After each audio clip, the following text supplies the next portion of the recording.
حول ولا قوة إلا بالله العلي العظيم. أعوذ بالله من الشيطان اللعين الرجيم. بسم الله الرحمن الرحيم. الحمد لله على ما عرفنا من نفسه وألهمنا من شكره وفتح لنا من أبواب العلم بربوبيته ودلنا عليه من الإخلاص له في توحيده وجنبنا من الإلحاد والشك في أمره حمدا لا منتهى لحده ولا حساب لعدده ولا مبلغ لغايته ولا انقطاع لأمده حمدا يكون وصلة إلى طاعته وعفوه ووسيلة إلى جنته وخفيرة من نقمته والصلاة والسلام والتحية والإكرام على خير خلقه وأشرف بريته وحامل وحيه ومبلغ رسالاته سيد المرسلين خاتم النبيين بالقاسم محمد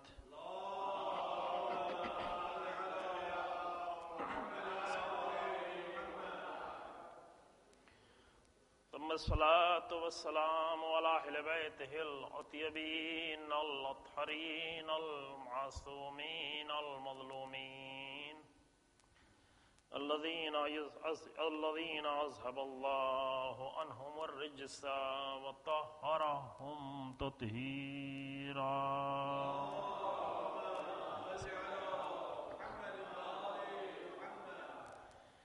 ولعنة الدائمة الباقية على أعدائهم أجمعين. أما بعد فقد قال الله تبارك وتعالى في كتابه الكريم. بسم الله الرحمن الرحيم. أفغير دين الله يبغون وله أسلم من في السماوات ومن في الأرض طوعا وكرها وإليه يرجعون. صلوات محمد.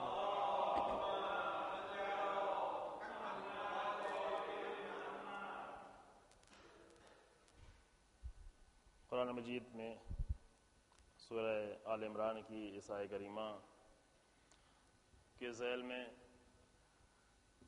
کربلا اور احیاء دین کے موضوع پر گفتگو جاری تھی کہ اس سلسلے کی آخری مجلس ہے. ارشاد ہو رہا کہ کیا تم اللہ کے دین کے سوا کوئی کچھ اور چاہتے ہو، کوئی دوسرا دین چاہتے ہو، جبکہ زمین و آسمان میں جتنے بھی موجودات ہیں سب کے سب اللہ کی بارگاہ میں تسلیم ہیں، اطاعت کرتے ہوئے یا اگر اطاعت نہیں کر رہے ہیں تو مجبور ہیں اللہ کے سامنے تسلیم ہونے کے لیے. علیہ السلام. صلوات پڑھیں حضرات.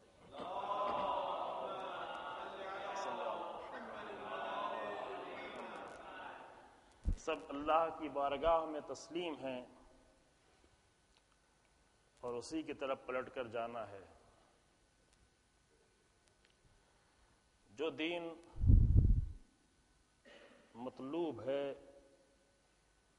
پروردگار کو، وہ دین خدا ہے، اللہ کا دین، اور اللہ کا دین ایک ہے. اللہ کا راستہ بھی ایک ہے، صراط مستقیم فقط ایک ہے. گمراہی اور باطل راستے بہت ہیں. سبل غیر خدا یعنی غیر الہی راستے بے انتہا ہیں. ہر دور میں، ہر زمانے میں، ہر جگہ پر نئے نئے راستے بنائے جاتے ہیں تاکہ اللہ کے راستے میں کسی طرح رکاوٹ ڈالی جا سکے. اور یہ نہیں ہے کہ حتماً یہ راستہ باہر ہی سے دشمن ہی کی طرف سے آئے. کبھی کبھی نادانی میں بھی ایسے راستے بنائے جاتے ہیں جو الہی راستے کے خلاف ہوتے ہیں. یہ تاریخ میں بہت پیش آیا ہے. یعنی دو طرح کی مشکلات آتی ہیں دین خدا کو، حقیقی دین کو، اسلام میں، جس کو امام خمینی رحمۃ اللہ علیہ اسلام ناب محمدی اس کا نام دیتے تھے، یعنی خالص محمدی دین، وہ دین جو پیغمبر اکرم صلی اللہ علیہ وآلہ وسلم لے کر آئے تھے.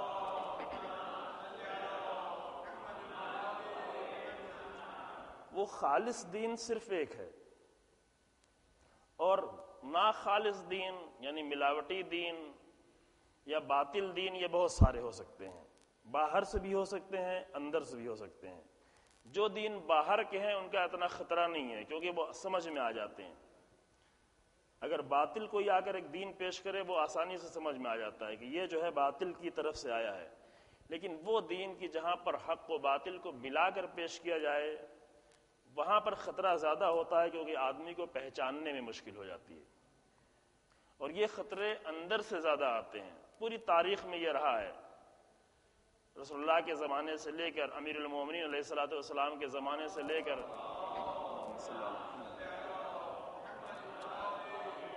امام علی علیہ السلام کو دشمنوں سے اتنی مشکل کا سامنا نہیں کرنا پڑا، یعنی دشمنوں سے نہیں گھبرائے. اگر شاید نہیں معلوم کل فرصت ہو سکے شام کی مجلس میں کچھ عرض کریں، یہ بڑا ٹاپک ہے، خود نہج البلاغہ کا ٹاپک ہے کہ امام علی علیہ السلام نے جو فریادیں بلند کی ہیں. بعض جگہوں پہ عرض کیا گیا تھوڑا بہت اس کے بارے میں، لیکن کئی دن کا ٹاپک ہے، کئی دن کی گفتگو ہے کہ امام نے کیا فریادیں بلند کی ہیں اور کس کے مقابلے میں. ان لوگوں کے مقابلے میں جو دین خدا پر نہیں چل رہے تھے. امیر المومنین علیہ السلام کے ساتھ تھے، امام کے ساتھ تھے، امام کے سپاہیوں میں تھے، امام کے ساتھیوں میں بن کر آتے تھے، لیکن دین اللہ پر چلنا ان کے لیے مشکل ہو رہا تھا. لہذا دین امیر المومنین علیہ السلام پر چلنا بھی ان کے لیے مشکل ہو رہا تھا. اتنا مشکل ہو رہا تھا کہ الگ ہو گئے. ایک نمونہ ہلکا سا پیش کیا گیا، نہیں معلوم شام کی مجلس میں، اس مجلس میں. یعنی ایک جو ہے دشمن ہے باہر کا ہے، باہر کے دشمن سے گھبراتے نہیں، باہر دشمن سے کمزور لوگ گھبراتے ہیں. تو جو فرما رہے ہیں دشمن سے کون ڈرتا ہے؟ جو کمزور ہو. علی بن ابی طالب دشمن سے کبھی نہیں ڈرتے، چاہے دشمن کتنا ہی بڑا کیوں نہ ہو. بعض وقت انسانوں کی پہچان دشمنوں کے ذریعے بھی ہوتی ہے. یعنی انسانوں کے پہچاننے کا ایک طریقہ یہ بھی ہے کہ یہ دیکھیں کہ اس کا دشمن کیسا ہے. بہت سے پہچاننے کے طریقے ہیں. ایک انسان کی عظمت کو اگر دیکھنا ہو تو یہ دیکھیں کہ اس کا دشمن کتنا بڑا ذلیل انسان ہے. اگر دشمن ذلیل ہے تو حتماً یہ انسان عزیز ہے. اگر دشمن پست ہے تو حتماً یہ عظیم انسان ہے. دشمن سے پہچانا جاتا ہے. لہذا اگر علی بن ابی طالب کی ذات اتنی بلند ہے تو دشمن ہونا ہی چاہیے معاویہ اور عمرو عاص جیسا. اور علی بن ابی طالب کبھی دشمن سے نہیں گھبراتے، دشمن سے کبھی ڈرتے بھی نہیں ہیں. دشمن کو کنٹرول کرنے کا طریقہ علی بن ابی طالب کو معلوم ہے، امامت کو معلوم ہے. امامت کا کام ہی ہے کہ دشمن، امامت جب بھی الہی پیغام پہنچایا جائے کہ وہاں پر دشمن ہوگا، اور جتنا بڑا پیغام ہو دشمن ہو اتنا ہی سخت ہوگا. یہ ضروری ہے، یہ لازمی حصہ ہے. کبھی کبھی اگر دین کی تبلیغ کی جائے گی تو مخالفت ہوگی. اب کوئی یہ کہے کہ نہیں ہم تبلیغ کریں کوئی اس کا مخالف نہ ہو، یہ امام زمان کے دور میں ممکن ہے لیکن ابھی ممکن نہیں ہے. تو جو فرما رہے ہیں انبیاء کو جب دین کی تبلیغ کرتے تھے مخالفت ہوتی تھی، شدید مخالفت، سخت مخالفت. کیونکہ جو دین آ کر بیان کرتے تھے خالص دین، لوگوں کا دین جو ہوتا تھا وہ ملاوٹی دین ہوتا تھا. یہ ملاوٹی دین والے خالص دین کو قبول کرنا ان کے لیے بہت مشکل کام ہوتا تھا. لہذا ہر نبی کو مشکل ہوتی تھی. صرف باہر کے دشمنوں سے نہیں، اندر کے لوگوں سے، خاندان کے لوگوں سے، آپس کے لوگوں سے. کیوں؟ اس لیے کہ وہ جو دین لے کے چل رہے تھے ایک ملاوٹی دین. ان کے سامنے جو دین پیش کیا جاتا تھا کبھی بالکل باطل ہوتا تھا اور کبھی حق اور باطل کو ملا کر پیش کیا جاتا. حق و باطل میں تلبیس کرنا، ملا دینا، یہ قرآن نے اس کو خاص کر بنی اسرائیل کی صفت یہ بیان کی ہے، لیکن بیان اس لیے کیا ہے کہ یہ بات بعد میں بھی آئے گی کہ جہاں حق و باطل کو ملایا جائے گا، جہاں آدمی کنفیوز ہو جائے گا. کنفیوژن آج کے دور کی ایک خاص خصوصیت ہے. کنفیوژن، آدمی کنفیوز ہے، نہیں سمجھتا کہاں جائے، کدھر جائے، اس بات کو مانے کہ اس بات کو مانے، اس بات کو سنے کہ اس بات کو سنے، کس بات کو سنے. قرآن کہتا ہے کہ فبشر عباد الذین یستمعون القول فیتبعون احسنہ، ان بندوں کو اللہ کی طرف سے بشارت دے دو کہ جو ہر بات کو سنیں لیکن اتنی پہچان ہو ان کے اندر کہ اس میں حق کو شناخت کر لیں. بہترین بات کو پہچاننا، اس کے لیے کوشش کرنی پڑے گی انسان کو، اس کے لیے انسان کو کوشش کرنا ہے. کم سے کم معیار اس کے پاس ہو، حق کا معیار ہو، کیونکہ باطل ہمیشہ باہر ہی سے نہیں آتا، باطل اندر بھی ہو سکتا ہے، اور وہ باطل جو اندر سے پیدا ہوا ہے وہ زیادہ خطرناک رہا ہے تاریخ میں. امیر المومنین علیہ السلام کو صفین والوں سے اتنا مشکل پیش نہیں آئے. صفین والوں سے لڑتے لڑتے مالک اشتر معاویہ کے خیمے کے قریب پہنچ گئے تھے، جنگ ختم ہونے والی تھی، لیکن مشکل کنہوں نے پیدا کی؟ وہ جو اندر سے پیدا ہوئے، جو علی بن ابی طالب کے لشکر میں سے پیدا ہوئے، اور لشکر میں سے پیدا ہو کر آ کر علی بن ابی طالب کو گھیر لیا، اور گھیر کے یہاں تک مجبور کیا کہ مالک اشتر کو واپس پلٹاؤ ورنہ آپ کی جان ابھی یہیں ختم ہو جائے گی. اس حد تک. اب ان سے امام علیہ السلام لڑ بھی نہیں سکتے اس وقت نہیں، بعد میں لڑے ہیں. اس وقت ان کو کیسے قتل کریں؟ انہوں نے قربانیاں دی ہیں، انہوں نے جانیں دی ہیں، یہ زخمی ہوئے ہیں، کسی کا بیٹا مارا گیا ہے، کسی کا باپ مارا گیا ہے، کسی کا بھائی شہید ہوا ہے اسی جنگ میں. لیکن جب اندر کے نادان لوگ آتے ہیں تو امام علی علیہ السلام کو بھی مشکل ہو جاتی ہے. یہ دیکھیں، دشمن سے کبھی مشکل نہیں ہوتی، دشمن سے علی بن ابی طالب نہیں گھبراتے، لیکن اپنے جب نادان آ کر گھیرتے ہیں تو علی بن ابی طالب کو مشکلات کا سامنا. اور یہاں پر کتنی فریادیں بلند کی، نہج البلاغہ بھری ہوئی عزیزوں، ایک دو خطبہ نہیں، کئی خطبہ ہے، کئی خطبہ ہے. ایسی فریادیں، ایسی بددعائیں، وہ بددعائیں یا دشمن کو نہیں دی علی بن ابی طالب نے. کب؟ اس لیے کہ ایسے لوگ آتے ہیں جو اللہ کے دین کو نہیں چاہ رہے ہیں. لہذا یہ جو زمانہ، یہ انسان کے پاس اتنا معیار ہونا چاہیے کہ وہ پہچان لے کہ یہاں پر حق کیا ہے. وہ معیار بتایا گیا پہلے، اور وہ معیار رسول اللہ آخری وصیت میں بتا گئے تھے. دو ہے معیار، ان دو معیاروں کی طرف جائے انسان تو پہچانے گا. قرآن کو اگر صرف ثواب سے لیے پڑھا تو اس میں سے اصول نہیں ملیں گے. قرآن کے اصولوں کو ڈھونڈنا ہے، نہیں ملے تو پوچھیں کہ قرآن کے اصول کیا ہیں، قرآن کے پرنسپلز کیا ہیں. ان پرنسپلز کے ذریعے سے معیار انسان کو ملتا ہے. معیار سمجھ رہے ہیں نا انشاءاللہ؟ کیا کہتے ہیں؟ کرائٹیریا، وہ اسٹیٹس، وہ معیار، وہ انسان کو، وہ انسان کے پاس ہونا چاہیے، ہر ایک کے پاس. دوسرے اہل بیت علیہ السلام، اہل بیت کے اقوال، اہل بیت کی زندگی، اور سب سے زیادہ واضح جو ہے وہ زندگی اہل بیت. کیونکہ اقوال میں مشکل ہے، اقوال میں باطل چیزیں داخل کی گئی. اقوال کو وہ سمجھیں جو سمجھنے والے ہیں، جو تمام چیزوں کو جانتے ہیں.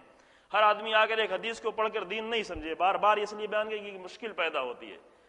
حدیث کو وہ جائے کہ جو حدیث کے تمام صحیح اور غلط اصولوں کو جانتا ہے، وہ حدیث کو صحیح سمجھے گا.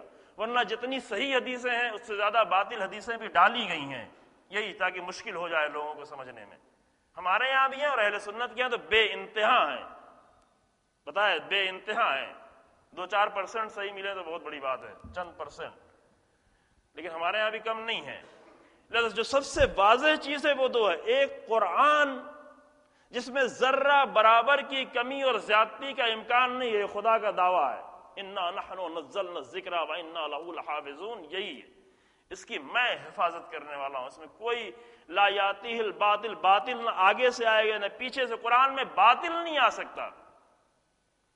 بس قرآن کے اصول اپنی جگہ باقی ہے. دوسرے اہل بیت علیہ السلام کی زندگی کے اصول، یہ ڈھونڈنے کی ضرورت ہے. اہل بیت کی زندگی کے اصول کیا ہے، یہ ڈھونڈے انسان، اس کے تلاش کرے، اس کے لیے کوشش کرے. اس کے لیے اگر اپنا وقت دے رہا ہے تو وقت ضائع نہیں ہوا. بہت سارے کام میں انسان وقت دیتا ہے اور ضائع ہوتا ہے، برباد کرتا ہے. کتنے گھنٹے روزانہ وہ صرف جو ہے گزار دیتا ہے، کتنے گھنٹے گزار دیتا ہے صرف جو ہے ایڈورٹیزمنٹ دیکھنے میں. یہ لوگ جن کو بہت زیادہ ڈرامے دیکھنے کی عادت ہوتی ہے نا، ان کا کتنا گھنٹہ نکل جاتا ہے صرف ایڈورٹیزمنٹ دیکھنے میں. اگر یہاں اگر دین کی شناخت میں، چونکہ دین پہ عمل کا مسئلہ اگر اس میں تھوڑا کم بھی وقت دیا جائے مشکل نہیں ہے، لیکن اگر دین کی پہچان میں گڑبڑ ہو گئی ہے تو سارا عمل بھی باطل ہوتا نظر آئے گا. ممکن ہے خوارج بن کر آئیں عمل کرتے ہوئے، ممکن ہے نہروان میں جنگ کرنے کے لیے علی بن ابی طالب عمل کر رہے تھے، اتنا عمل کر رہے تھے پیشانیوں پہ گڈھے پڑے تھے، ساری ساری رات عبادت کرنے والے، لیکن چونکہ دین کو صحیح نہیں پہچانا تھا اس لیے اپنے امام کے مقابلے میں آگے کھڑے ہو گئے. اور یہ بات ممکن ہے اگر شناخت صحیح نہیں ہے، اگر پہچان صحیح نہیں ہے، اگر معرفت صحیح نہیں ہے، پھر انسان پریشان رہتا ہے کیا مانے کیا سمجھیں. ایک جملہ جو امیر المومنین علیہ الصلوۃ والسلام کا ہے، نہایت ہی خوبصورت جملہ، اور اس جملے کو انسان اپنی نظروں میں ہمیشہ سامنے لکھ کے رکھے تو بہت اچھا ہے. فرمایا اعرف الحق تعرف اہلہ، حق کو پہچانو پھر لوگوں کو پہچانو. حق کو پہچان کر یہ پہچانو کہ صاحبان حق کون ہیں. عام طور سے انسان الٹا چل رہا ہوتا ہے، پہلے لوگوں کو دیکھتا ہے، یہ انسان بہت مقدس ہے، یہ انسان بہت محترم ہے، یہ انسان بہت دیدار ہے، یہ انسان عالم بھی ہے، اس کے سر پہ عمامہ بھی ہے، یہ فلاں بھی ہے، یہ مجتہد بھی ہے. جو کچھ کوئی نہیں معیار ہے اسلام کے نزدیک، یہ کوئی بھی معیار نہیں ہے. معیار صرف حق ہے. اور کہاں تک کوئی بھی انسان ہو اگر وہ حق کے مطابق ہے تو صحیح ہے. یہ معیار جا کر رکتا ہے صرف معصوم کے پاس. بس معصوم کے سوا کوئی بھی انسان کچھ پیش کر رہا ہو کسی بھی لباس میں کسی بھی شکل میں، اتنا انسان کے پاس شناخت ہوگی پہچانے کہ یہ قرآن کے مطابق ہے یا نہیں ہے، یہ اہل بیت علیہ السلام کی زندگی کے مطابق ہے یا نہیں ہے. یہ دو چیزیں اہل بیت کے مطابق ہے یا نہیں ہے. اگر نہیں پہچان پایا تو پھر خطرے میں ہے، پھر خوارج بننے کا خطرہ ہے، پھر میدان جنگ نہروان میں آنے کا خطرہ ہے. ہمیشہ یہ خطرہ باقی رہے گا. اتنا ضروری ہے. اہل سنت کی سب سے بڑی مشکل کیا ہے؟ یہی اس جملے کو نہیں سمجھ پائے، یہی اسی معیار کو جو امام علی علیہ السلام نے بیان کیا، یہی ایک مشکل تھی. وہ حق کو پہچانے بغیر لوگوں کے پیچھے بھاگے. یہ نقطہ بہت اہم ہے، اس پہ بہت غور سے آپ سنیں اس مسئلے کو، اور اس کے لیے اگر وقت دیں، اس کے لیے قربانی دیں، اس کے لیے سمجھنے کی کوشش کریں تو کوئی نقصان نہیں اٹھائے گا. پھر دینداری صحیح دین کے اصول انسان کو مل جائیں گے. ورنہ اگر جو ہے اس طرح انسان جس نے جو کچھ کہا چلے جا رہے ہیں، جیسے وہ واقعہ سناتے ہیں نا قصہ لوگ کہ دو لوگ لڑ رہے تھے آپس میں، لڑتے لڑتے فیصلہ نہیں ہو رہا تھا، کسی چیز پہ لڑ رہے تھے، یہ میری ہے، شاید بکری تھی، یہ کیا تھی، یہ میری ہے یا تمہاری ہے. فیصلہ نہیں ہو پا رہا تھا، وہ اپنی دلیل دے رہا تھا، وہ اپنی دلیل دے. ایک تیسرے کو بلایا کہ بھائی آؤ تم فیصلہ کرو، کہا سناؤ اپنی بات. ایک نے شروع کی اپنی بات، اس نے اپنی دلیل دی کہ یہ میری بکری. ہاں، اس نے کہا تمہاری بات صحیح ہے، صحیح کہتے ہو، تمہاری بکری ہے. دوسرے والے نے کہا کہ ارے میری بات بھی تو سنیں، صرف ایک کی بات کو سن کے آپ نے فیصلہ کر دیا، میری بات بھی تو سنیں، میری دلیل کیا ہے. کہا ٹھیک ہے تم بھی سناؤ. اس نے اپنی دلیل دی، کہا تمہاری بات صحیح ہے، تمہاری بکری ہے. ادھر تیسرا شخص آیا، اس نے کہا یہ کیا بات ہوئی، یا تو اس کی بات صحیح ہے یا تو اس کی بات صحیح ہے، یا تو اس کی دلیل صحیح ہے یا تو اس کی دلیل صحیح ہے. کہا تمہاری بات بھی صحیح ہے. تینوں کی یہ نہیں ہے. کنفیوز نہ ہو انسان، کنفیوژن میں زندگی نہیں گزرے گی. جس نے آگے جو بتایا سب صحیح ہے، چونکہ ممبر پہ کہا گیا لہذا سب صحیح ہے، چونکہ محراب میں کہا گیا لہذا سب صحیح ہے. نہ، ہر بات نہیں صحیح ہو سکتی. اگر ہم ایک چیز بیان کر رہے ہیں آپ فوراً نہیں تسلیم کرنے کہ مولانا آئے تھے ایران سے بیان کیا بس صحیح بیان کیا. نہیں، بالکل نہیں قبول کریں. دیکھیں کہ حق کے معیار پر ہے یا نہیں ہے. اور یہ ڈھونڈنا ہے ہر انسان کو، جس کا ہر انسان مکلف ہے. یہاں پر تقلید نہیں چلتی، یہاں پر ہر انسان کو پہچاننا ہے. یہ اصول دین کا مسئلہ ہے. دین کی شناخت ہر انسان کی ذمہ داری ہے، اور اگر نہیں پہچانے گا تو کبھی بھی مقابلے میں آگے کھڑا ہو سکتا ہے. یہ ہر انسان کی ذمہ داری ہے، اور ایسے لوگوں سے زیادہ مشکل پیدا ہوتی ہے. لہذا اہل سنت کی سب سے بڑی مشکل یہی تھی کہ اتنے بڑے صحابی، یہ زوج رسول، وہی زوج رسول جو آ کر امام کے جنازے پہ تیر چلواتی ہے. لیکن مشکل میں کہاں پھنسے تھے؟ یہ زوج رسول، یہ صحابی، یہ بڑے صحابی جو رسول اللہ کے پاس زیادہ رہتے تھے. امام علیہ السلام تو کم رہتے تھے. امام امام علی کبھی میدان جنگ میں ہوتے تھے، کبھی جا کے کہیں مشکل حل کر رہے ہوتے تھے، کئی بازار میں مشکل حل کرتے تھے، کبھی مومنین کی مشکل حل کرتے تھے، کبھی لوگوں کی غربت کی مدد کرتے تھے، آتے تھے تو سوال کرتے تھے، گفتگو کرتے تھے، تنہائی میں امام علیہ السلام کو بلاتے تھے. لیکن اور دوسرے لوگ زیادہ رسول اللہ کے اتنا زیادہ قریب آ کے بار بار کان کے پاس بیٹھ کے باتیں کرتے تھے. قرآن کی آیت نازل ہونا پڑی کہ بیکار باتیں نہیں کرو، اگر رسول اللہ سے بات کرنا ہے تو پیسہ صدقہ دو. پہلے صدقہ دینے والا کوئی نہیں آیا سوائے علی بن ابی طالب کے.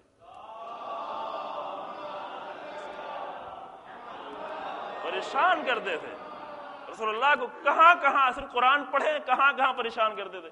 وہ اپنی قربت کو جتانے کے لیے کہ ہم رسول اللہ سے زیادہ قریب ہیں، اگر قریب میں آ کر باتیں کیا کرتے تھے کہ اگر رسول اللہ سے نجوا کرنا ہے، مناجات نجوا، تو پہلے صدقہ دو پھر آگے باتیں کرو. کوئی بھی صدقہ نہیں دیا. تاریخ نے ثابت کیا، تمام اہل سنت نے بھی لکھا کہ کوئی بھی صدقہ دے کے رسول اللہ کے پاس نہیں آیا گفتگو کرنے کے لیے. علی بن ابی طالب کے پاس جتنا پیسہ تھا اس کو چینج کرایا اور بار بار آ کر رسول اللہ سے سوال کیا. لیکن عام دنوں میں لوگ زیادہ نظر آتے تھے، کھانے میں بھی آ کے پریشان کرتے تھے. بھوک لگی آ کے کھانا کھا رہے ہیں.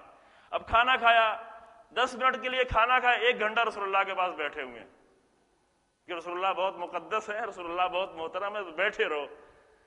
یہاں بھی قرآن کی آیت نازل، کھا پی کے تم جاؤ، کیوں رسول اللہ کو پریشان کر رہے ہو. آیت آئی، قرآن کی آیت نازل ہوئی کہ رسول اللہ کی بھی اپنی زندگی ہے، رسول اللہ کے بھی اپنے کام ہیں. تمہیں کھانا ہی پینا ہے تو کھا پی کے نکلو، باہر جاؤ یہاں سے. تو ایسے لوگ بہت تھے.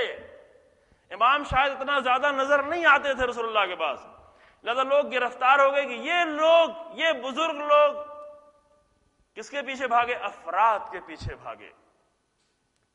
حق کو معیار نہیں بنایا، لوگوں کے پیچھے بھاگے.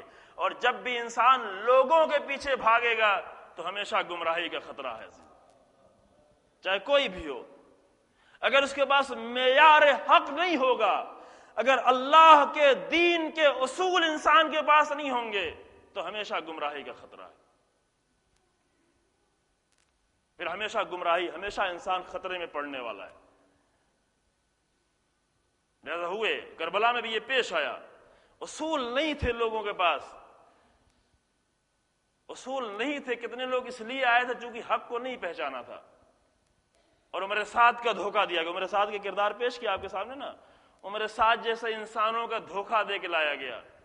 بہت سے لوگ دھوکے میں آئے، اس قدر دھوکے میں آئے کہ آ کر حسین ابن علی کے سامنے پھر وہاں پر دعا کر رہے ہیں کہ یہ جنگ ختم ہو جائے تو جا کر مسجد بنوائیں گے. اور جا کے مسجد بنوانا شروع کی. کوفے میں نظر کی تھی وہ کہ جو امام علی علیہ السلام کے ساتھ رہ چکے تھے، کبھی ایسے لوگوں نے نظر کی تھی. یہ دھوکہ ہو سکتا ہے. صرف ایک ذات ہے، یعنی ایک ذات سے مراد ایک کردار ہے، وہاں پر انسان کو پورا یقین کرنا ہے کہ یہاں سے جو بات نکلے وہی حق ہے. اس کے علاوہ کوئی بھی انسان کسی کو معیار نہیں بنانا ہے. اور وہ ذات وہی ہے جس کے لیے رسول اللہ نے فرمایا کہ اللہم عدل الحق حیث ما دار، علی مع الحق والحق مع علی، اللہم عدل الحق حیث ما دار. علی حق کے ساتھ ہے،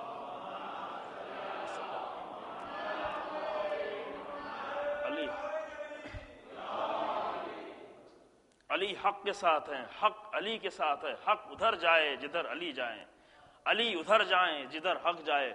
کبھی حق اور علی کے درمیان میں جدائی نہیں ہے.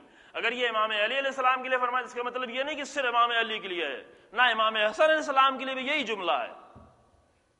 جو بات رسول اللہ نے امام علی علیہ السلام کے لیے کہی وہ ساری باتیں امام حسن علیہ السلام کے لیے بھی ہیں. فرق نہیں ہے، کوئی ذرہ برابر فرق نہیں ہے. بس یہ ہے معیار.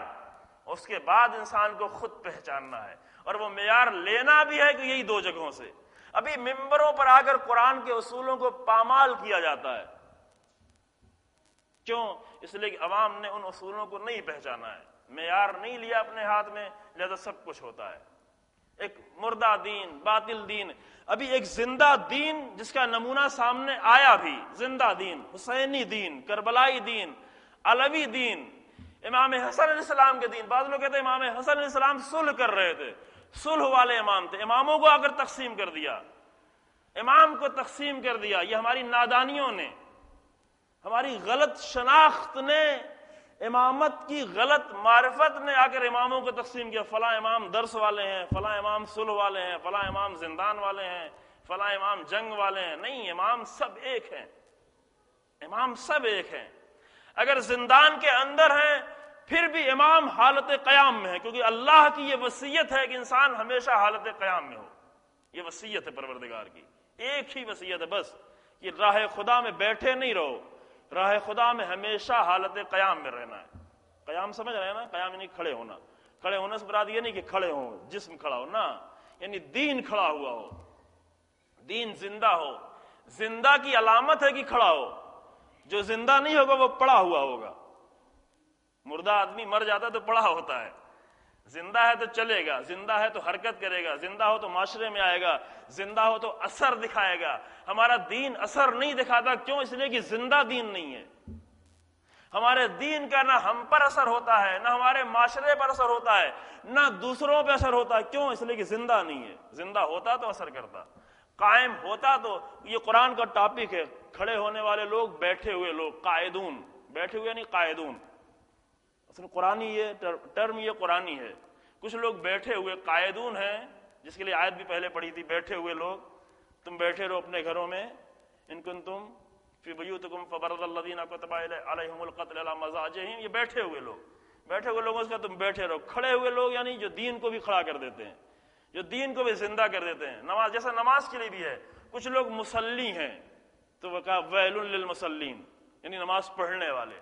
کچھ لوگ کیا ہے جو نماز کو قائم کرنے والے ہیں، نماز پڑھنے والے اور ہیں، نماز کو قائم کرنے والے اور ہیں۔ ایک نماز جو پڑھی جاتی ہے اور پڑھی رہتی ہے، وہ نماز کوئی اثر نہیں دکھاتی، پڑھ رہے ہیں اور قرآن آ کر ویل للمصلین، واہ ہو ان مصلین پر، واہ ہو ان پر، نماز پڑھ رہے ہیں، واہ ہو ان نمازوں پر۔ لیکن کچھ لوگ نہ یقیمون الصلاۃ، نماز کو قائم کرنے والے ہیں، نماز کو قائم کرنے والے۔ اور یہ آیت کتنی بار قرآن میں آئی؟ سینکڑوں بار یہ آیت تکرار ہے، نماز کو قائم کرنے والے۔ تو کبھی نماز قائم ہوتی ہے، کبھی نماز قائم نہیں ہوتی۔ کبھی دین بھی کھڑا ہوا دین ہوتا ہے، قائم دین یعنی زندہ دین، کبھی دین جو ہے قائدین کا دین، بیٹھے ہوئے لوگوں کا دین، یعنی اپنی اپنی خانقاہ میں بیٹھ کر دیداری کرتے رہیں۔ ایک مردہ دین پیش کرنا، ابھی بہت کوشش ہے زندہ دین کے مقابلے میں مردہ دین پیش کرنے کی، جس کو امام خمینی رحمۃ اللہ علیہ امریکائی دین کہتے تھے۔ یعنی جتنے بھی دین ہیں یہ طرح طرح کے ابھی بہت سارے ہیں، نئے نئے دین جو ہیں ان کو، یعنی زندہ دین کے مقابلے میں جتنا بھی دین ہے ان سب کو ابھی بہت آگے بڑھایا جا رہا ہے، کوشش بھی کی جائے، بہت اس کو موٹیویٹ کیا جا رہا ہے، بہت زیادہ۔ ابھی آپ تھوڑا دیکھیں اس مسئلے میں، تھوڑا اپنے آپ کو ڈالیں، جو تھوڑا جانتے ہیں مسائل کو وہ آگاہ ہیں کہ ابھی دین کی بہت ساری، کچھ شکلیں پاکستان میں، کچھ شکلیں سیریا میں، کچھ شکلیں یہاں ہندوستان میں، کچھ حیدرآباد میں، کچھ بامبے اور گجرات میں، طرح طرح کی شکلیں دین کی، دین کو نئی شکلیں، یہ ان ساری شکلوں کو موٹیویٹ کیا جا رہا ہے، بڑھایا جا رہا ہے، مدد دی جا رہی ہے، کمک کی جا رہی ہے، مادی بھی معنوی بھی۔ کیوں؟ اس لیے کہ یہ سارے دین ایک دین کے مقابلے میں، اور وہ زندہ دین ہے۔ یہ سارے دین جب زندہ دین کے مقابلے میں یہ سارے دین آئیں گے تو سب کو مدد کی جائے گی۔ ابھی افغانستان میں اور پاکستان میں مدرسوں کے اندر، حوزے میں، مدرسہ یعنی حوزے میں امریکہ آ کر کمپیوٹر دے رہا ہے، کمپیوٹر سروسز سب کہاں دے رہا ہے؟ حوزے میں۔ یعنی اس کمپیوٹر سے اور اس حوزے سے جو پڑھ کے طالب علم نکلے گا وہ کیا ہوگا؟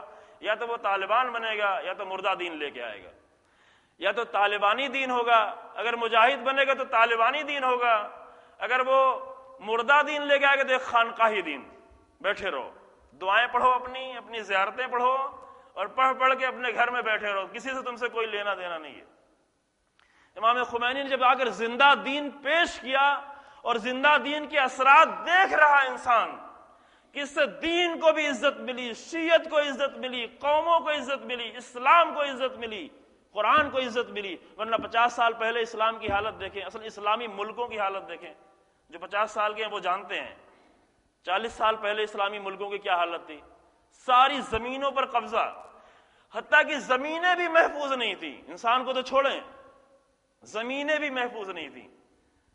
لیکن جب زندہ دین آتا ہے تو وہ سب کچھ بچاتا ہے۔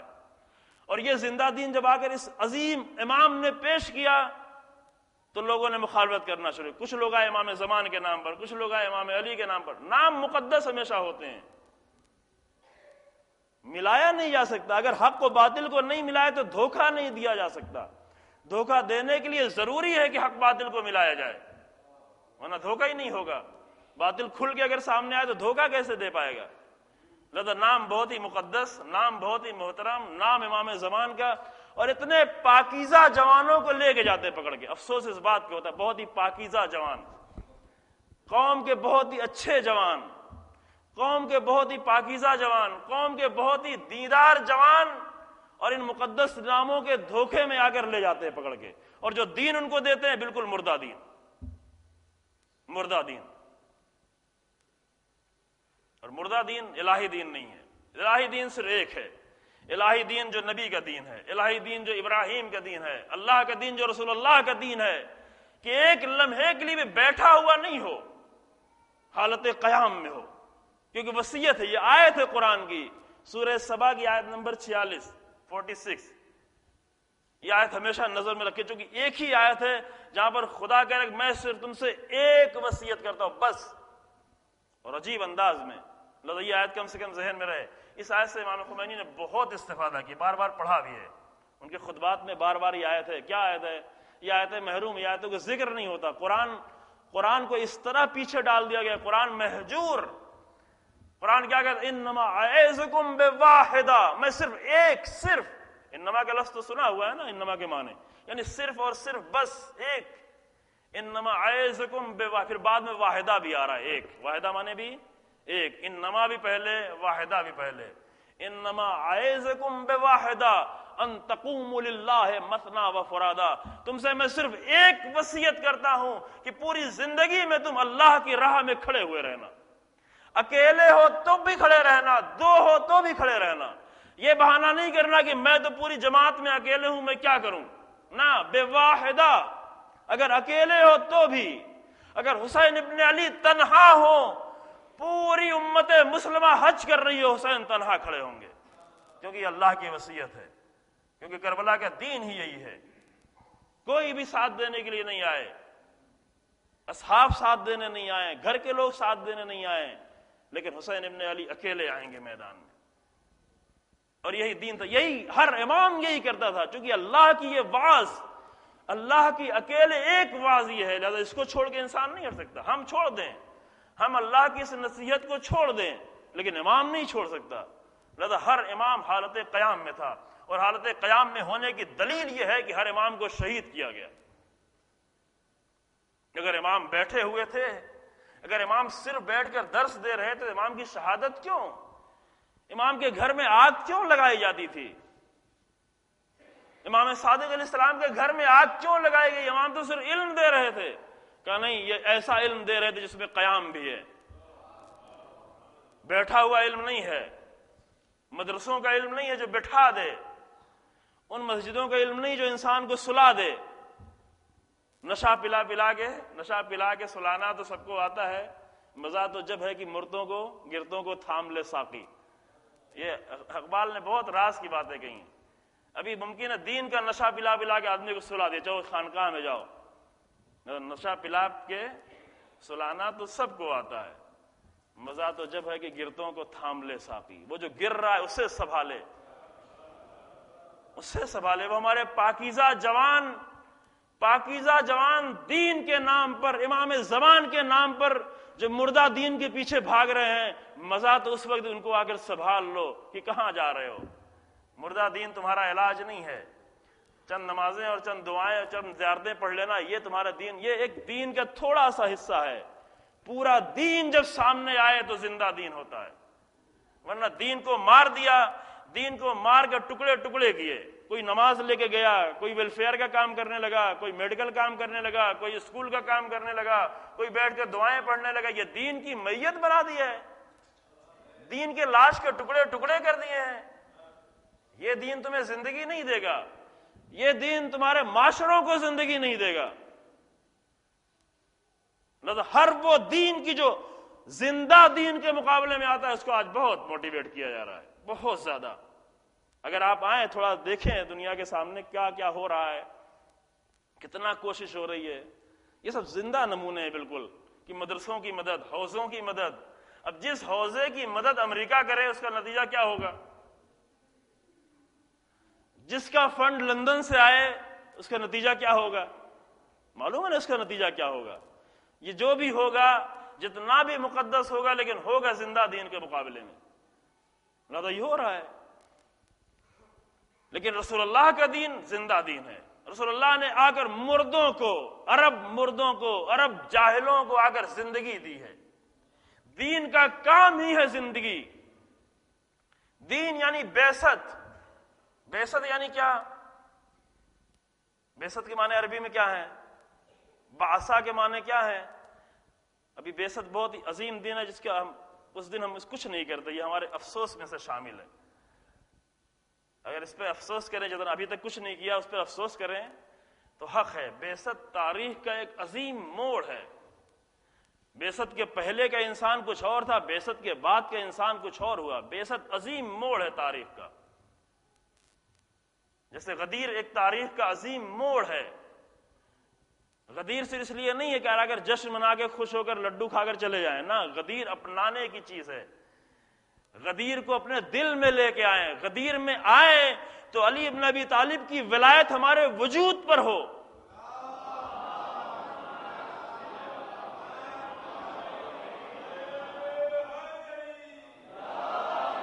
نہ صرف ذہنوں کی ولایت کافی نہیں ہے، وجود پر، رابطوں میں، رشتوں میں، فکر من، سارے وجود پر جب علی ابن ابی طالب کی ولایت ہوگی تو غدیر زندہ ہو گیا. ابھی غدیر زندہ نہیں ہے. ابھی رسول اللہ کا خوف باقی ہے. رسول اللہ کو بہت خوف تھا. قرآن نے آگے کہا واللہ یعصمک من الناس. کون سا خوف تھا؟ اپنی جان کا خوف تھا. رسول اللہ کو اپنی جان کا خوف تھا. معاذ اللہ یہ سوچتے ہیں یہ تو رسول اللہ پہلے ہی کہہ چکے میری زندگی خاتمے پر ہے. جس کی اپنی زندگی خاتمے پر اس کو اپنی جان کا خوف ہوگا، اور بھلا رسول اللہ کو اپنی جان کا خوف ہو سکتا ہے؟ یہ سوچتے ہیں. شب ہجرت رسول اللہ کو اپنی جان کا خوف تھا. یہ نادانی کی باتیں ہیں. رسول اللہ کو جان کا خوف نہیں تھا. یہ اسلامی پلاننگ تھی. اسلام کی عزت کے لیے، اسلام کی بقا کے لیے رسول اللہ کو جانا تھا. یہ پہلے سے طے تھا. رسول اللہ کا جانا طے سمجھ کر وہ آئے تھے گھیرنے کے لیے. یہ جانے نہیں دیں گے. یہ مکہ ہی میں روک لیں اسلام کو، آگے بڑھنے نہیں دیں، کھڑا نہیں ہونے دیں اسلام کو، یہیں پر دبا دیں اسلام کو. ورنہ آپ کہتے ہیں امام علیہ السلام کو خوف نہیں تھا، رسول اللہ کو خوف تھا جان کا. نہیں، نہ رسول کو خوف تھا نہ امام کو خوف تھا. یہ اسلام کی ایک پلان تھی. پہلے مسلمانوں کو بھیج دیا، اب رسول جا رہے ہیں، اور یہ چاہتے تھے کہ رسول جانے نہ پائیں یہاں سے. توجہ فرمائی آپ نے. امام علیہ السلام نے جناب موسیٰ کے لیے کہا کہ تم سمجھتے ہو جناب موسیٰ ڈر رہے تھے، سانپ سے ڈر رہے تھے، اس سے ڈر رہے تھے، اس سے ڈر رہے تھے، اس سے نہیں ڈر رہے تھے. لم یوجس موسیٰ علیہ السلام. کوئی بھی نبی کبھی اپنی جان سے نہیں ڈرتا. یہ نبوت کی توہین ہے اگر کوئی کہے کہ نبی اپنی جان سے ڈر رہا ہے. لم یوجس موسیٰ علیہ السلام خیفتن علی نفسہ. جناب موسیٰ کو اپنی جان کا خوف نہیں تھا، ذرہ برابر خوف نہیں تھا. جو خوف تھا وہ یہ تھا کہ بل غلبۃ الجہال، جاہلوں کے غلبے کا خوف تھا کہ کہیں فرعون کے دربار میں جاہل غالب نہ آ جائیں. میں معجزہ دکھا رہا ہوں، وہ جادو دکھا رہے ہیں، کہیں لوگ سمجھنے نہ پائیں کہ جادو کیا ہے، معجزہ کیا ہے. چونکہ کنفیوز لوگ ایسے ہی ہوتے ہیں. جو مشکوک لوگ ہوتے ہیں وہ نہیں سمجھتے کہ جادو کیا ہے اور معجزہ کیا ہے. موسیٰ کو ڈر یہی تھا کہ کہیں یہ دونوں کے فرق کو نہ سمجھ پائیں، اور نہیں سمجھے. جناب موسیٰ نے معجزہ دکھایا. فرعون نے کہا کہ یہ بھی جادو ہی ہے. انہوں نے بھی جادو کیا، انہوں نے تھوڑا بڑا جادو کر دیا. انہوں نے چھوٹے چھوٹے سانپ پیدا کیے، موسیٰ نے ایک بڑا اژدہا پیدا کیا. آیت قرآن کہہ رہی ہے کہ فرعون کہتا ہے کہ موسیٰ نے تھوڑا بڑا جادو دکھا دیا بس. لیکن وہ جو جادوگر تھے وہ سمجھ گئے. کم سے کم موسیٰ کو اتنے لوگ مل گئے. اے کاش کی غدیر میں اتنے ہی لوگ مل جاتے جو علی بن ابی طالب کو پہچانتے. اتنے ہی ملتے. موسیٰ کو اتنے جادوگر کم سے کم مل گئے. وہ جادوگر جو اس کے تھوڑی دیر پہلے کہہ رہے تھے اے فرعون تو میرے لیے کیا دے گا؟ انا لنا لاجرا ان کننا نحن الغالبین. اگر ہم غالب آ گئے تو میرے لیے کچھ ہے؟ کیا اجر ملے گا؟ کیا کھانا ملے گا؟ کیا پینا ملے گا؟ اور ادھر فرعون بھی کہہ رہا ہاں بالکل بلا نعم، تمہارے لیے اجر بھی ہے. وانکم لمن المقربین. تمہیں قربت بھی مل جائے گی، تمہیں دربار میں تختی کرسی بھی مل جائے گی. ابھی وہ اس فکر میں پڑے تھے مجھے رزق مل جائے. لیکن جب انہوں نے دین کو سمجھ لیا، صحیح دین کو، موسیٰ اور ہارون کے دین کو، اللہ کے دین کو جب سمجھ لیا تو اس کے بعد وہ کہتے ہیں کہ ہم تو ایمان لائے. آمنا برب العالمین رب موسیٰ و ہارون. ہم عالمین کے رب پر ایمان لے آئے، ہم موسیٰ کے رب پر ایمان لے آئے، ہم ہارون کے رب پر ایمان لائے۔ ادھر فرعون کہہ رہے میری اجازت کے بغیر۔ فرعونیت یہ ہے کہ اگر تمہیں ایمان بھی لانا ہے تو میری اجازت لو پہلے، یہ فرعونیت ہے، میری اجازت کے بغیر۔ کیا تم قبل ان آذن لکم، قبل اس کے کہ میں تمہیں اجازت دوں اس کے پہلے تم ایمان لا رہے ہو؟ تو تمہیں ہم قتل کر دیں گے، تمہیں قتل کر دیں گے، تمہارے ہاتھوں کو کاٹ دیں گے، تمہارے پیروں کو کاٹ دیں گے، اور من خلافن کاٹیں گے، داہنا ہاتھ کاٹیں گے تو بایاں پیر کاٹیں گے، اور خون بہ رہا ہوگا، اور تمہیں پھانسی پہ چڑھا دیں گے۔ لَأُصَلِّبَنَّكُمْ أَجْمَعِينَ، تم سب کو ہم پھانسی پہ چڑھا دیں گے۔ تو وہی جو بھی تھوڑے تھوڑے رزق کی فکر میں پڑے ہوئے تھے، جو تجارت کرنے آئے تھے، ابھی وہ عشق کے میدان میں داخل ہوئے تو فرعون سے کہتے ہیں کہ تو کیا کرے گا؟ لا ضیر لنا، مجھے ان سب کی کوئی فکر نہیں ہے، اب مجھے اس کی کوئی پرواہ نہیں ہے۔ انا الی ربنا منقلبون، اب اپنے پروردگار کی طرف پلٹ چکے ہیں، اب عشق کے راستے کو طے کر لیا ہے، اب تو مجھے پھانسی دے کے کیا کرے گا؟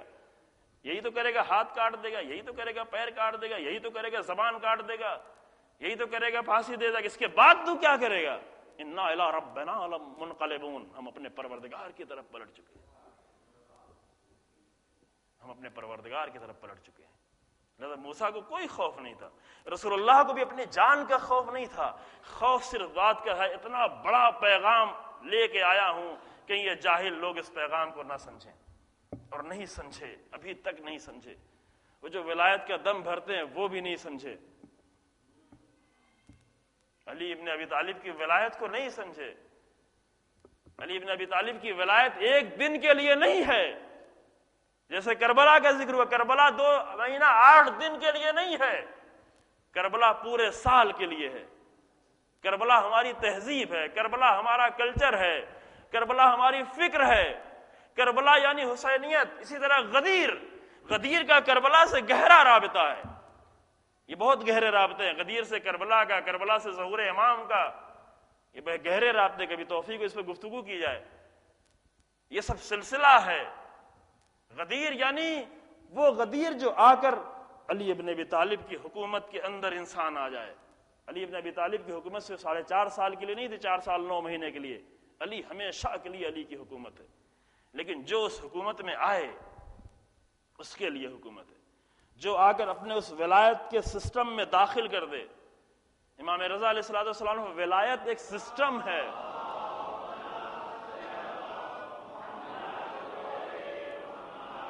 ولایت ایک نظام ہے، ولایت ایک سسٹم ہے، ولایت فقط ایک ذہنی عقیدہ نہیں ہے، اس ذہنی عقیدے سے آگے بڑھنے کی بات ہے، وہ بھی ہو، لیکن اس سے آگے بڑھنے کی بات ہے۔ ولایت زمین پر آئے، ولایت دلوں میں آئے، ولایت معاشرے میں آئے، ولایت یعنی علی ابن ابی طالب کی حکومت ہو، یعنی اللہ کا قانون، یہ ولایت ہے۔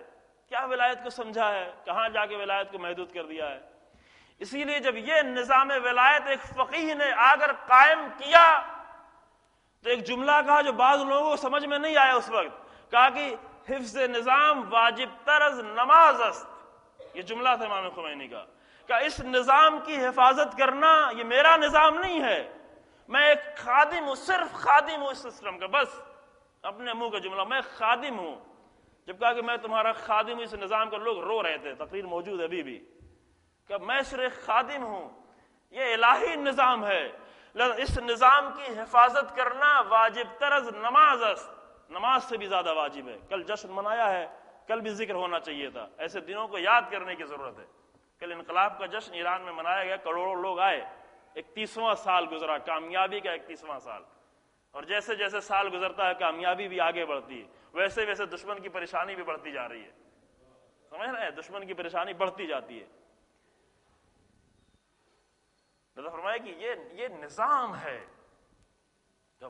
واجب ترز نماز، نماز سے بھی زیادہ واجب اس کو بچانا۔ کیوں؟ اس لیے کہ نماز اگر سسٹم کے بغیر ہو تو مردہ نماز ہے۔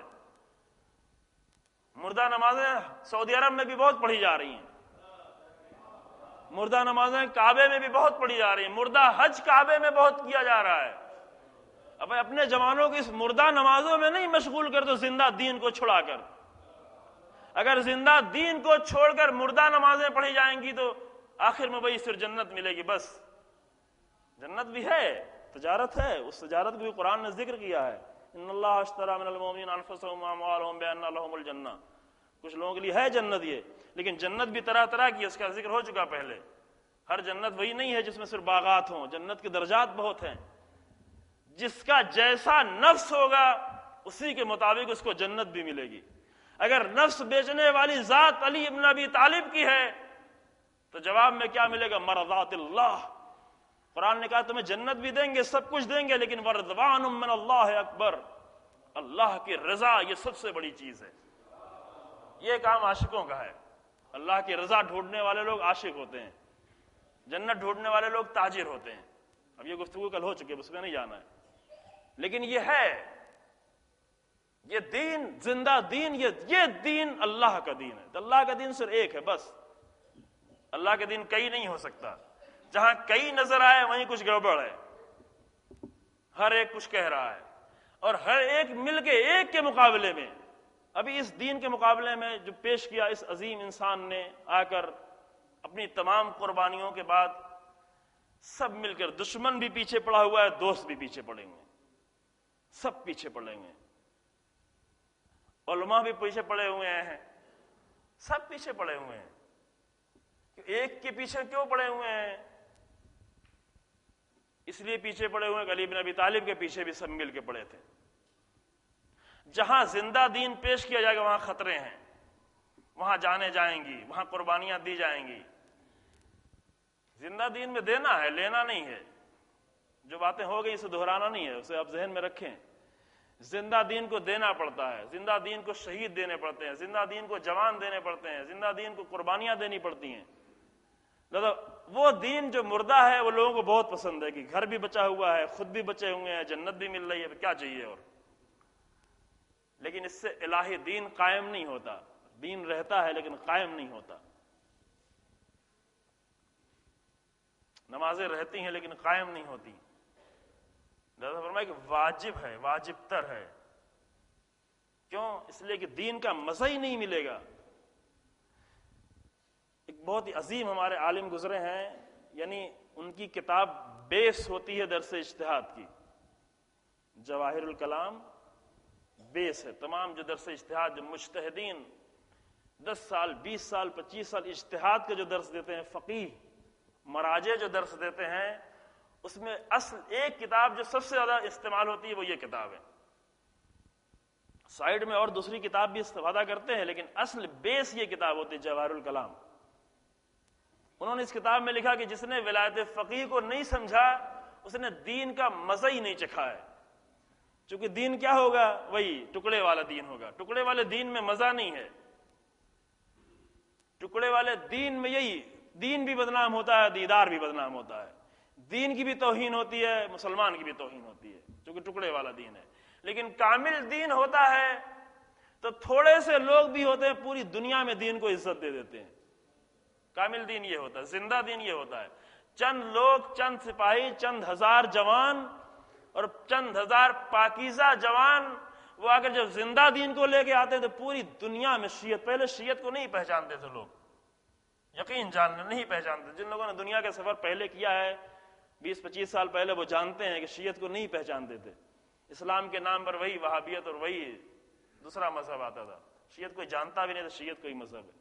حتیٰ ہندوستان کے بہت سے علاقوں میں. اب یہ آپ نہ سوچیں کہ ہم یہاں پر شیعہ تھے تو سب لوگ جانتے ہیں شیعہ. نہیں جانتے تھے شیعت. ابھی آپ جا کے کیرل میں پوچھیں کتنے لوگ شیعہ کو جانتے ہیں. مثلا ایک مثال دے رہا ہوں، کیرل میں مسلمان بہت ہیں لیکن شیعہ کتنا جانتا ہے؟ کتنے؟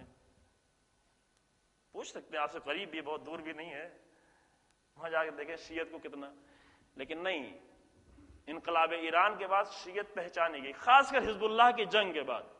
ابھی لوگ ڈرتے ہیں نام لیتے ہوئے، نہیں معلوم کس کا خوف اتنا زیادہ ہے. اللہ نے اتنا بڑا معجزہ دکھایا نظروں کے سامنے. بعض چیزیں جو نظروں کے سامنے ہوتی وہ زیادہ اہم ہو جاتی ہیں. یہ بات کہیں اور بیان کر چکا ہوں. قرآن نے کہا کہ اغرقنا آل فرعون، ہم نے آل فرعون کو غرق کیا، اور صرف غرق نہیں کیا، تمہاری نظروں کے سامنے غرق کیا. وانتم تنظرون، تم دیکھ رہے تھے.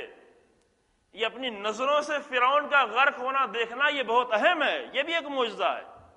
قرآن نے اس کو خاص کر یاد دلایا، کہا بھی تمہارے آپ کے سامنے ہمارے سامنے 2000 سال پرانا قصہ بیان کیا جا رہا ہے، لیکن آل بنی اسرائیل کے نظروں کے سامنے آل فرعون کو غرق کیا، تو ہماری نظروں کے سامنے بھی فرعون غرق ہوا، اپنے تمام ٹینکوں کے ساتھ، اپنے تمام اسلحوں کے ساتھ، اپنے تمام جہازوں کے ساتھ، اپنے تمام بموں کے ساتھ غرق ہوا۔ کس نے غرق کیا؟ تھوڑے سے جوانوں نے۔ یہ الہی معجزہ ہے، اور بہت سے الہی معجزے کے نمونے بھی اس میں آئے تھے جو بیان کیے گئے ہیں، ابھی فرصت نہیں اس میں بعض بیان کیا جائے، جو تھوڑے تھوڑے چھوٹے چھوٹے راکٹ کو لے کے اتنی بڑی دنیا کی ساری دنیا مل کے بم بھیج رہی ہے، امریکہ سے بم آ رہا ہے، یورپ سے آ رہا ہے۔ ابھی لوگ ذکر کرتے ہوئے ڈرتے ہیں۔ کیوں ڈرتے ہیں؟ اس لیے کہ میڈیا نے ان کو خراب کر رکھا ہے، اتنا میڈیا کے فشار میں آ گئے ہیں، اتنا دباؤ میں رہنا چاہتے ہیں، اتنا غیر خدا سے ڈرتے ہیں۔ کس بات کا ڈر ہے؟ نام بھی نہیں لیتے۔ اتنا بڑا معجزہ اسی صدی میں ہوا، انہی چند سالوں میں ہوا، اور نام لیتے ہوئے ڈرتے ہیں۔ امریکہ کے خلاف پورا پروٹیسٹ کرتے ہیں، امریکہ کا نام نہیں لیتے۔ امریکہ اسرائیل کے خلاف پروٹیسٹ کرتے ہیں، اسرائیل کا نام نہیں لیتے۔ یہ کون سا پروٹیسٹ ہوا؟ اسرائیل حملہ کر رہا ہے، اسرائیل مظلوموں کو مار رہا ہے، اسرائیل 6 مہینے کے بچے کے پیٹ میں گولی لگی ہوئی تو دیکھی ہے نا، یہ تو تصویریں آئی ہیں۔ اسرائیل عورتوں کو مار رہا ہے، اسرائیل باپ کے گود میں بیٹے کو مار رہا ہے، اور اس کے خلاف ایک پروٹیسٹ کرنا ہوا تو نام نہیں لیں گے، اسرائیل کا نام نہیں آنے پائے۔ یہ کون سا پروٹیسٹ ہوا؟ یہ کس بات کا خوف ہے؟ یہ کیوں ڈرے ہوئے؟ اتنا ڈرے ہوئے اس لیے کہ مردہ دین ساتھ میں لے کے چل رہے ہیں۔ مردہ دین ڈرا دیتا ہے، مردہ دین سب کچھ بچانا چاہتا ہے۔ اپنے آپ کو بچاؤ، اپنے دھن کو بچاؤ، اپنی دولت کو بچاؤ، اپنے مال کو بچاؤ، اپنی جان کو بچاؤ، اپنے بچوں کو بچاؤ۔ لیکن زندہ دین کہتا نہیں، کربلا چلو۔ زندہ دین کربلا کا راستہ بنتا ہے، زندہ دین انسان کو کربلا تک لے جاتا ہے، اور کربلا جانے میں کوئی نقصان نہیں ہوتا۔ کربلا سے ممکن ہے ایک تاجر اپنے اونٹ کو لے کے پلٹ جائے، اس کا نقصان ہو جائے گا، لیکن کربلا میں جو جا کر مقتل میں کام آ گئے ان کو کوئی نقصان نہیں ہوتا۔ یزیدی یہ سمجھ رہے تھے کہ ان کا نقصان ہو گیا، لیکن اللہ دیکھ رہا تھا کہ ان کا کوئی نقصان نہیں ہونے والا ہے۔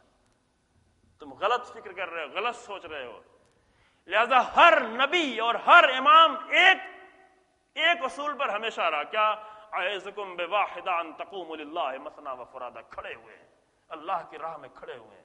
اگر کھڑے ہوئے نہیں ہوتے تو ہارون کہہ رہا تھا میری حکومت اتنی بڑی ہے، حکومت ہارون کی حکومت کا اندازہ ہے نا، اتنی بڑی حکومت۔ جب بادلوں کو دیکھتا تھا تو کہتا تھا بادل برس نہیں رہا ہے میری زمین پر، بادل اڑتا ہوا چلا جاتا تھا۔ کہا جا، جہاں بھی تو جائے گا برسے گا میری زمین پر، فائدہ اس کو مجھے ملے گا، اس کا ٹیکس میرے پاس آئے گا۔ تو اگر یہاں بغداد میں نہیں برستا تو بغداد سے نکل کر جہاں بھی تو جائے گا آخرکار برسے گا میری زمین پر، اور اس کا ٹیکس میرے پاس آئے گا۔ اتنا بڑا حاکم ایک ایسے انسان سے کیوں ڈر رہا جو 14 سال سے زندان میں ہے، اور اس کے جسم پر گوشت باقی نہیں رہا، صرف ہڈیاں رہ گئی ہیں، جس کو وہ اپنے دیکھ کے جھروکوں سے دیکھ کے کہتا ہے یہ سفید کپڑا کیوں پڑا ہوا ہے؟ لوگوں نے کہا یہ سفید کپڑا نہیں ہے، امام حالت سجدہ میں ہیں، امام کاظم علیہ السلام حالت سجدہ میں ہیں۔ یہ اتنا بڑا حاکم اس زندان میں رہے ہوئے زندانی سے، قیدی سے کیوں ڈر رہا ہے؟ اس لیے کہ زندان میں رہتے ہوئے بھی حالت قیام میں ہے، اس لیے ڈر رہا ہے، اس لیے ڈر رہا ہے۔ اس لیے اگر دربار میں بلایا جائے گا، مکھی پریشان کر رہی ہوگی، وہ کبھی ادھر مارے گا کبھی ادھر مارے گا، اور جب پریشان ہو کے پوچھے گا لماذا خلق اللہ الذباب، اللہ نے اس مکھی کو کیوں پیدا کیا، تو وہ جو ڈرا ہوا ہوگا وہ بہانے کرے گا، وہ مکھی کے اوپر لعنت بھیجے گی، مکھی بہت بری چیز ہے۔ لیکن جو قیام میں ہوگا جابر اور ظالم کے سامنے، وہ کہے گا لیذل بہ الجبابرہ، تاکہ تیرے جیسے جابر اور ظالم کو ذلیل کر دے۔ قیام میں ہے، وہ اس طرح کا جواب دے گا، وہ نہیں ڈرے گا کہ نہیں اسرائیل کا نام نہیں لو، نہیں، وہ منصور کے سامنے کھڑا ہو کے، منصور دوانیقی کے سامنے کھڑا ہو کے کہے گا کہ لیذل بہ الجبابرہ، تاکہ اس مکھی کے ذریعے سے تجھے ذلیل کرے اللہ۔ یعنی کیا؟ یعنی حالت قیام میں۔ امام حسن علیہ السلام نے عرض کیا اس کے پہلے، امام حسن علیہ السلام نے مسجد میں بیٹھ کے صلح نہیں کی ہے، امام حسن علیہ السلام کو صلح کا امام نہیں کہیں،